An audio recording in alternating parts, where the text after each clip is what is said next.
Auzubillahiminash-shaytanir-rajim. Bismillahir-Rahmanir-Rahim. So inshallah al-Aziz, we are going to do the second juz of Al-Quran, and this is also second juz of Surah Al-Baqarah. So the ayat that starts today, and there are many of the ayats, Auzubillahiminash-shaytanir-rajim, Sayaqulu Sufaha.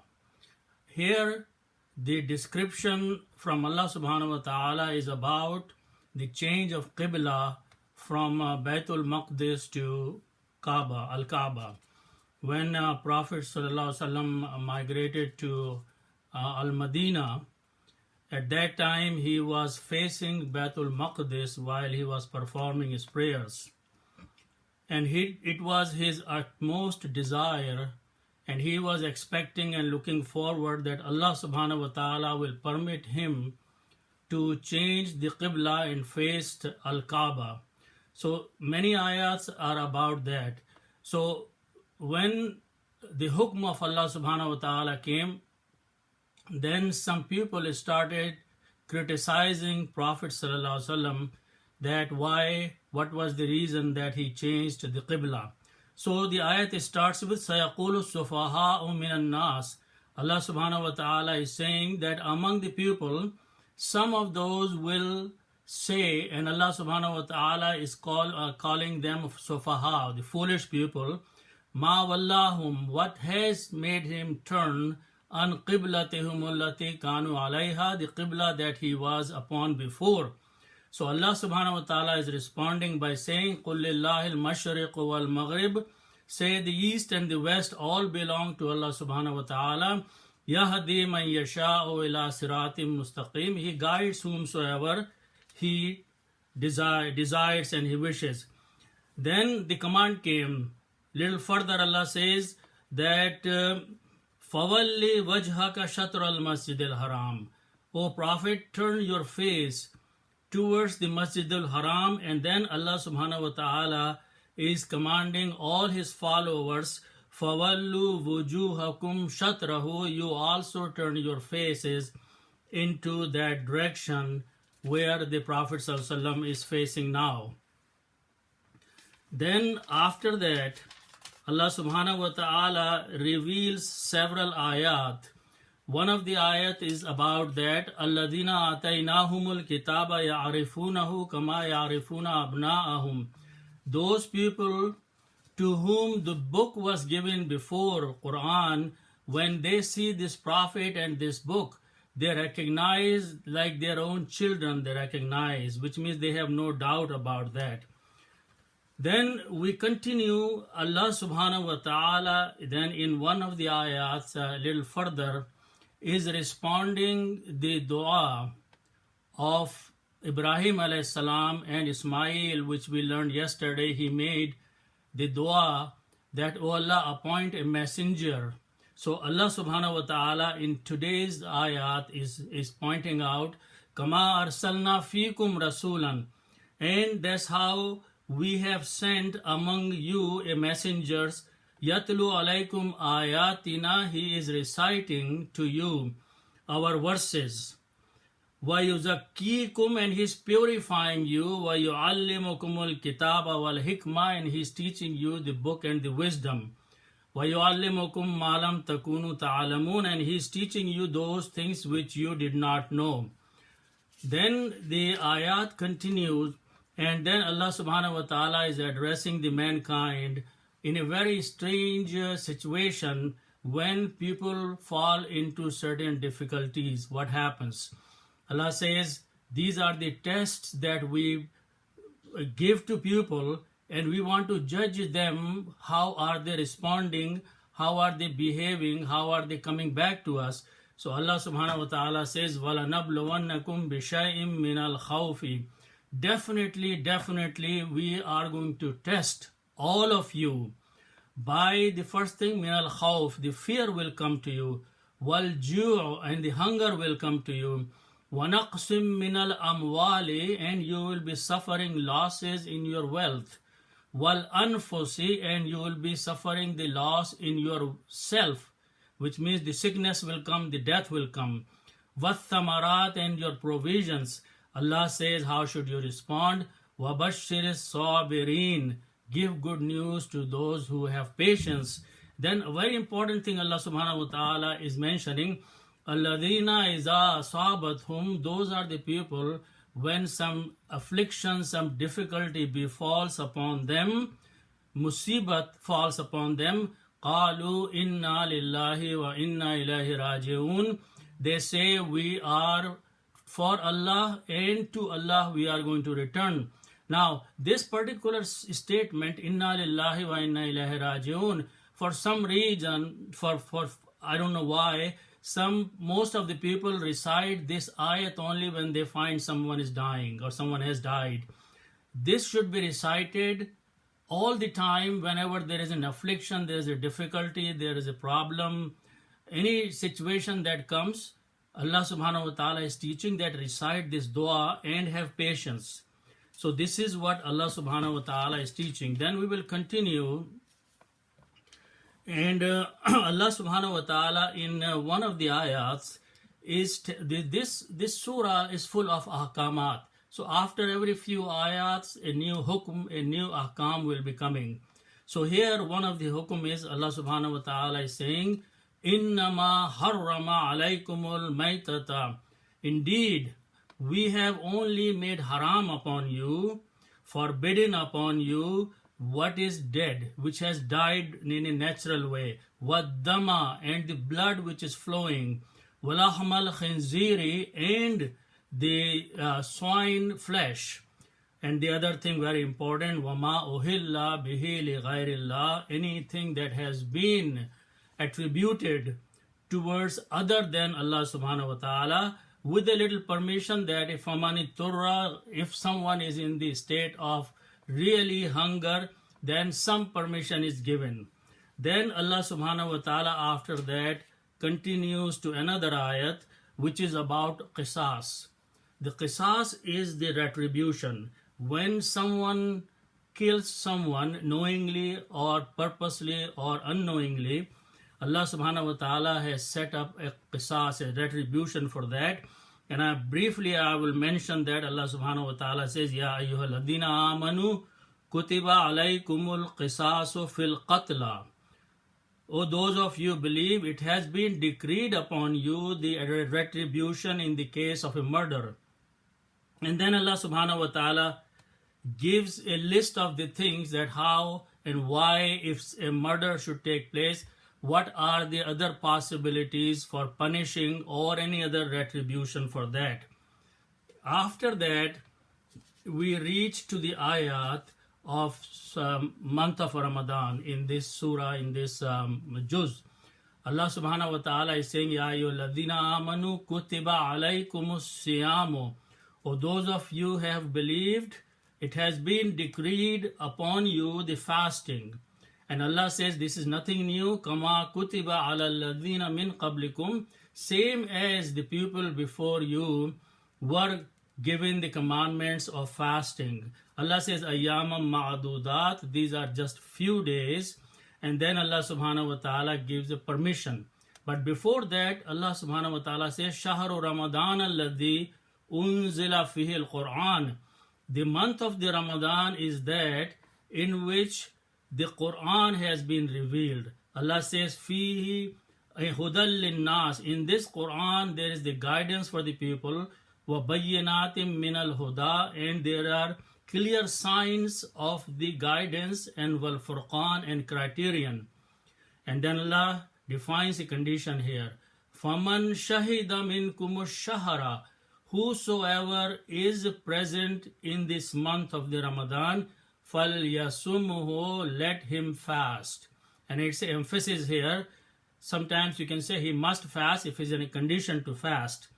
But permission is been given after that. وَمَنْ كَانَ مَرِيدًا, and whosoever is sick. أَوْلَا سَفَرٍ, or he is in a journey, then he can postpone. فَعِدَّةٌ مِّنْ أَيَّامٍ أُخَرٍ, then he will have to make up in the days after that. Allah says Allah wants to make this easy for you. وَلَا يُرِيدُ بِكُمُ الْعُسْرَ, He doesn't want to make hard and difficult for you. So وَلِتُكْمِلُوا الْعِدَّةَ. So whatever days of fasting you miss, you make up after the month of Ramadan. وَلِتُكَبِّرُوا اللَّهِ, and do the takbir of Allah subhanahu wa ta'ala. Allah subhanahu wa ta'ala says, if my servants ask about me, وَإِذَا سَأَلَكَ عِبَادِي عَنِّي فَإِنِّي قَرِيبٌ, if they ask about me, tell them I am very near to them. أُجِيبُ دَعْوَةَ الدَّاعِ, I respond to the call of the caller, إِذَا دَعَانِي, when he calls me.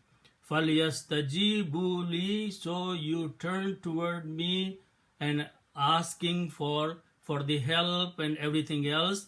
وَلْيُؤْمِنُوا بِي, and have belief and faith in me, لَعَلَّهُمْ يَرْشُدُونَ, so they might be guided.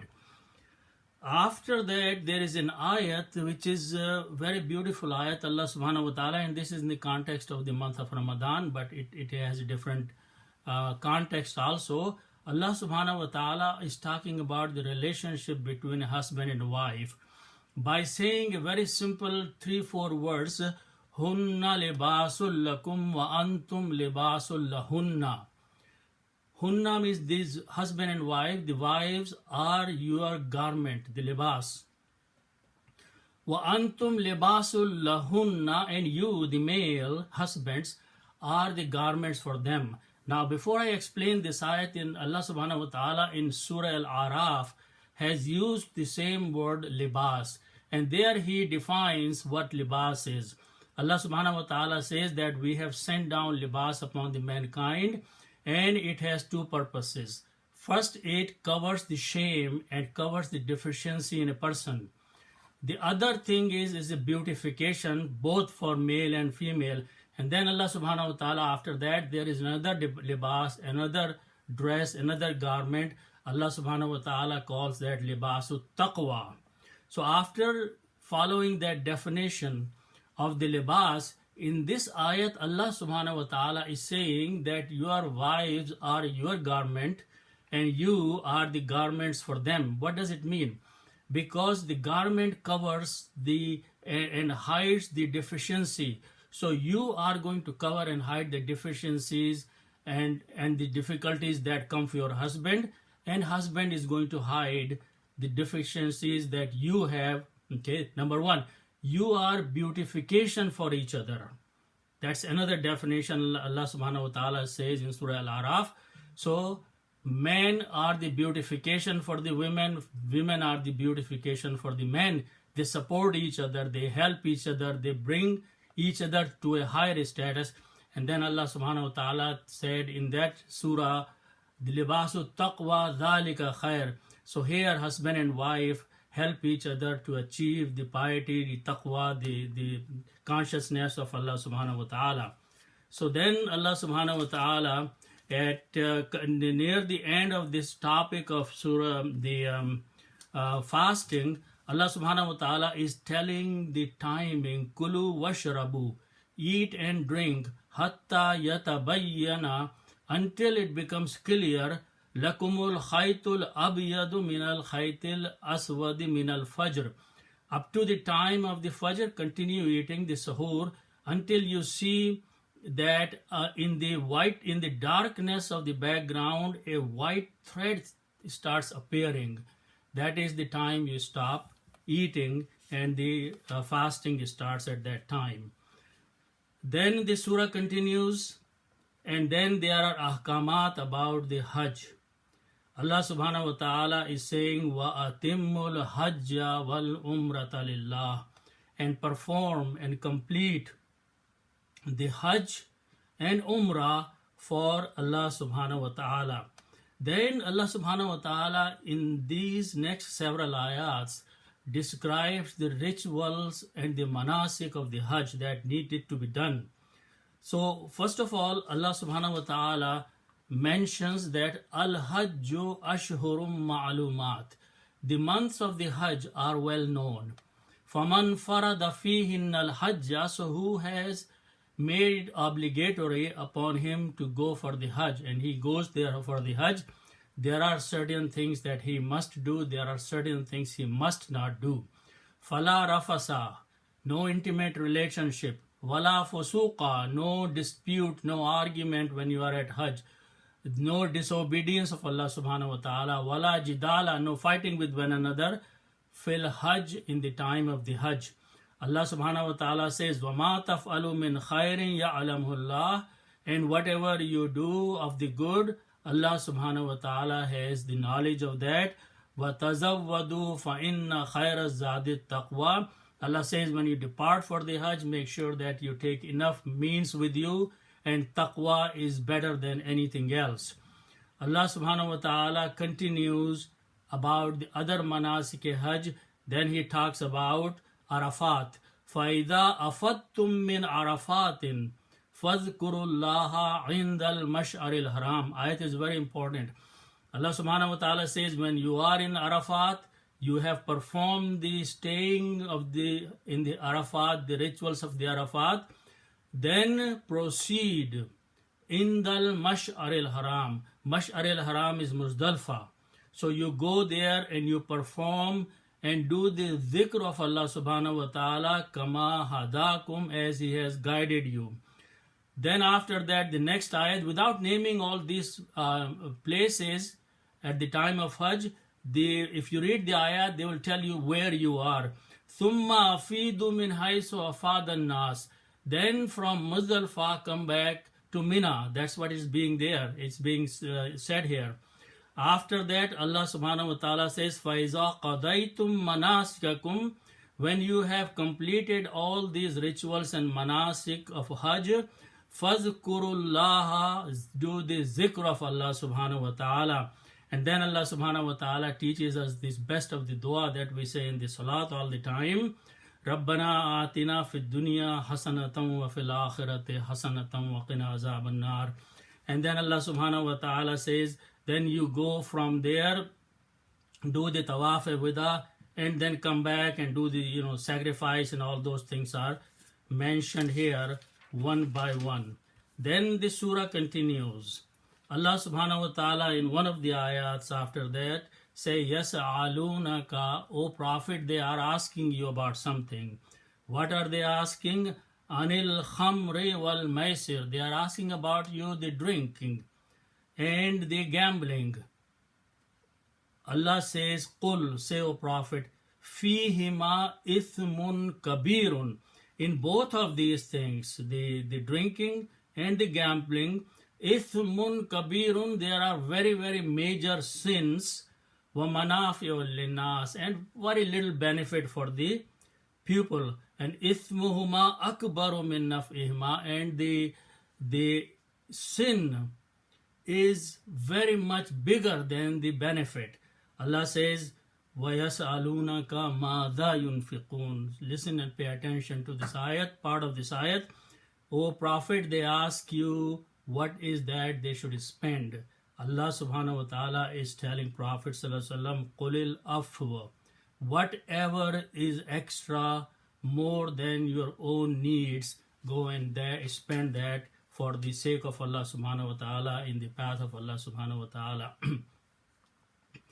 Then the ayats continue.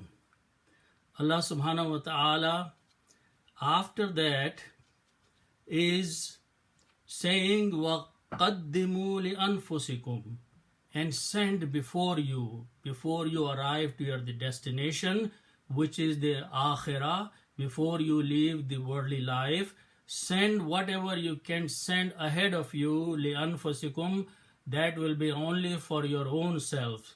وَاتَّقُوا اللَّهَ وَاعْلَمُوا, and have taqwa of Allah, have fear of Allah subhanahu wa ta'ala, and know with surety أَنَّكُمْ مُلَاقُوهُ, that definitely you are going to meet Him. You are going to meet Allah subhanahu wa ta'ala. Allah says, give good news to the mu'mineen, وَبَشِّرِ الْمُؤْمِنِينَ. Then we reach to a group of the ayat which are about the divorce, the talaq. Allah subhanahu wa ta'ala says that at-talaqu marratan, the divorce is 2 times. 2 times means one time you divorce and then fulfill all the requirements after that, and then it may take months, it may take years to satisfy all those requirements. then you give talaq second time. These are the two talaqs. Allah subhanahu wa ta'ala says, when you give divorce first time, then فَإِمْسَاكُمْ بِمَعْرُوفٍ, you can keep her, or you can tasrihum bi-ihsan, you can send away with kindness. And then it is not lawful that you take anything back what you have given to her. Then Allah subhanahu wa ta'ala says that all this step that has to be fulfilled in between first and the second talaq, and second and third talaq, then if the third one takes place, فَإِن طَلَّقَهَا, if he divorced her a third time, فَلَا تَحِلُّ لَهُ, then she is not halal for him anymore, until مِن بَعْدُ حَتَّى تَنْكِحَ زَوْجًا غَيْرًا, she married to another person, that person divorces this woman, and if they want to get back together, this is called halala. Halala is extreme. It is, if someone purposely does halala, it is haram actually. So Allah subhanahu wa ta'ala help us to understand the ayat about the talaq. We have misused these ayats very much in our system, in our culture, in our countries.